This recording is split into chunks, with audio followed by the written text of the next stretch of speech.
Hello, my name is Atul Arya. I am Senior Vice President for IHS Energy Insight here at IHS CERAWeek, and joining me today is Tufan Erginbilgic, who is the CEO of the refining and marketing business for BP.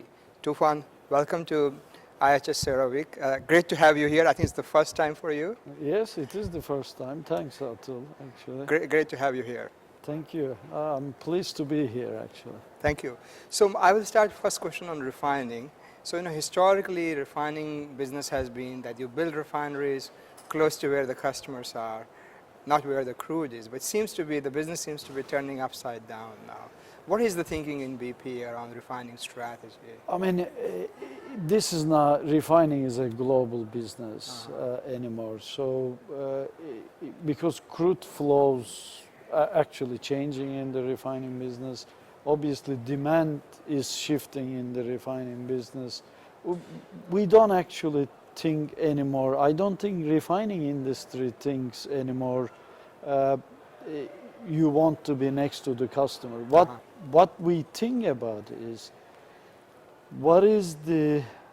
how are you going to achieve feedstock advantage? Because the drivers of the refining is important. The drivers today is feedstock advantage. Do you have that? Obviously, scale and complexity, but scale and complexity, you can have it anywhere. That's right. But can you actually have feedstock advantage and then energy advantage? So if you actually look at those two, obviously US refining is very attractive place right now. Yeah. So I think that is how we think about refining. Are you thinking about, I know that you did some expansion in your US refineries, particularly in Indiana with the Whiting. Yeah. Are you thinking about something similar in the US? Not at that scale. That was one of the biggest projects industry has ever seen, probably, in terms of brownfield expansion. Obviously, there are greenfield refineries.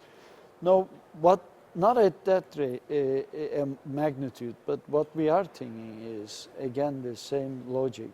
How do we improve feedstock advantage for our US refining? And it is going to be a gradual, smaller investments, but all in that direction. Okay. So, and by feedstock advantage, you mean both the Canadian oil stands and as well as the US tight oil crude coming in? Exactly. It is more, given that our refining is northern tier refining right now, Cherry Point, Toledo, and Whiting, it is more positioning for Canadian. But we also made some investments to bring Bakken crude to Cherry Point, for example, rail investments. I classify that as also feedstock advantage, obviously. What about on the demand side? With the prices down so much, are you seeing any demand response in your marketing business? Yes, definitely. I think there are clear signs. I mean, if you look at the history, there is always demand and supply reaction to crude and crude prices. So there are clear signs right now that there is supply and demand reaction. But it is not everywhere. Where it is most prominent is really where the consumers see the impact more directly. And those geographies, obviously, United States, where the taxes are low. That's right. Right? Yeah. United States, Australia, we see the same thing. Again, tax levels are lower. Europe to some extent, because even in Europe, actually consumers have seen more reduction than some emerging markets, because some emerging markets, what they have done is either they eliminated the subsidies or reduced subsidies or increased taxes. Therefore, consumers didn't actually see the benefits of the lower prices. Yeah. So, BP has had some footprint in Asia on the downstream side, on the marketing side, I mean, on the consumer side. What is the thinking now, to keep it where it is or expand it?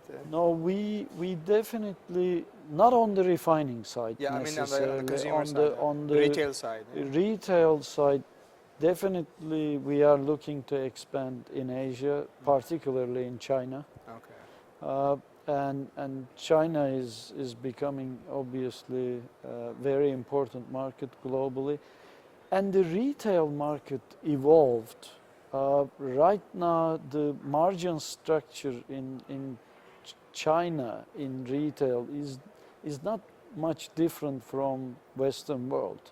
So therefore, it is an interesting market. We are definitely looking to expand in that market. That was one of the markets where they reduced, eliminate or tried to eliminate the subsidies, isn't it? So did you see they some actually increased taxes? increased But taxes? Yeah. yes, I mean, right now, demand reaction we didn't actually see in many emerging countries, as I said. If you look at most demand reaction is coming from OECD countries, ironically, actually. Mostly from the U.S. Mostly, US is leading it, but some other OECD countries, as I mentioned, Australia, for example.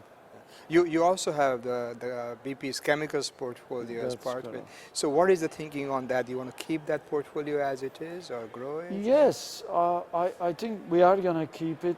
We said externally in the investor update that what we are trying to do with that portfolio. First of all, we are going to only play where we have technology advantage. Okay. And we have clear technology advantage on PTA and also acetyls. Acetyls, yes, historically. And that is where we will continue to play. But at the same time, given how cyclical this industry is, and every time bottom is redefined, our strategy is to restructure that business in a way that we reduce the cash break even significantly. In fact, we externally committed in a way to reduce it by more than 35%. Wow.